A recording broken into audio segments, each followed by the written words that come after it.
Okay, hello. Today I want to explain the difference between these two tenses, present perfect and past simple. So let's start with past simple because it's a bit easier to understand, and we can compare it to the present perfect later. So past simple, as we can tell from the name, it talks about something from the past. So yes, it's a very simple tense. It used to usually talk about events that happened in the past. Okay, so actions or events from the past. So, for example, we can say, I lost my keys yesterday. So it happened yesterday, and we make an emphasis on the date. Okay, so it was yesterday or any other past date. Last year, last weekend, maybe last week, and etc. So anything from the past.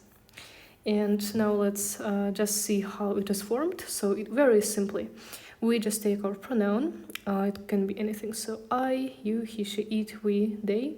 And we just add the verb in the past tense. Okay, so for regular verbs, VR, we just add the ed. So it becomes something like walked.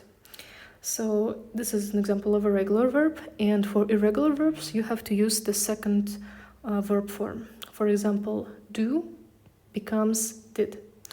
So here we can see a sentence like I walked my dog yesterday, and let's say I did my chores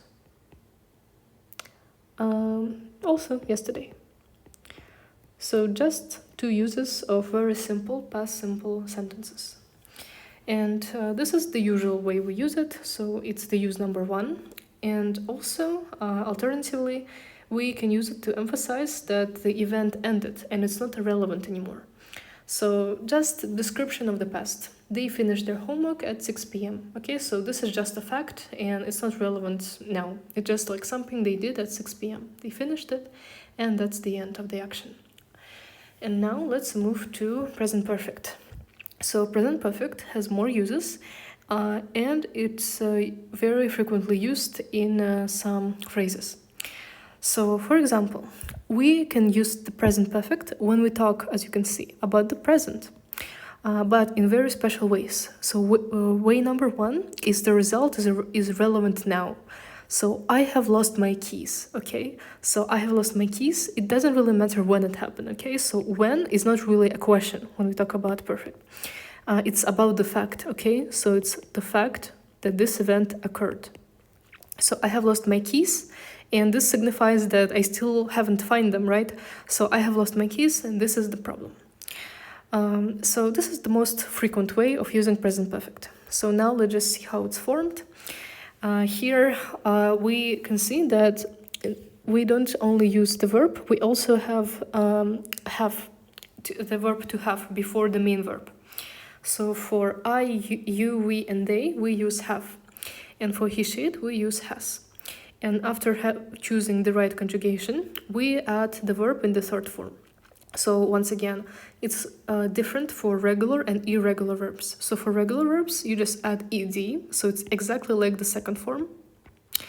For regular verbs and for irregular verbs, you use the third form. So lost, for example, is also a third form. It's an irregular verb where we use the third verb form. So to lose, lost, lost. Okay, so this is the first way of using it.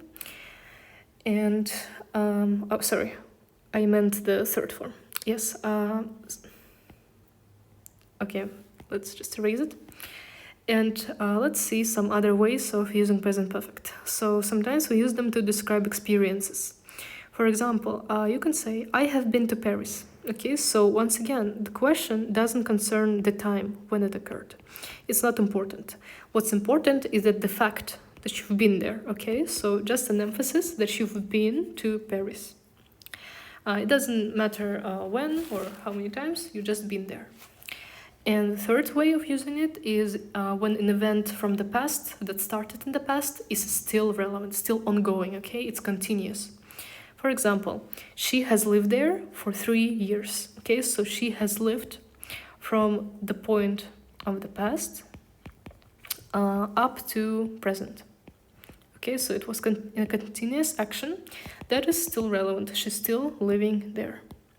Okay, so these were the 3 uses of present perfect. It can look a bit difficult, but it becomes intuitive with the time. So it's either you underline your result, I have lost my keys. You're talking about your experiences that happened at some moment of your life, but you don't want to tell when. So I have been to Paris. Or when something started in the past and still going on. I have lived there for 5 years, for example. Okay, so we can just make a small summary, small conclusion. So present, so past simple used to describe describing the past events, and present perfect is used for these 3 reasons, and the focus is on the occurrence of the action. Okay, so the fact that it occurred, that it happened, is the most important thing. So that's the difference between these 2 tenses.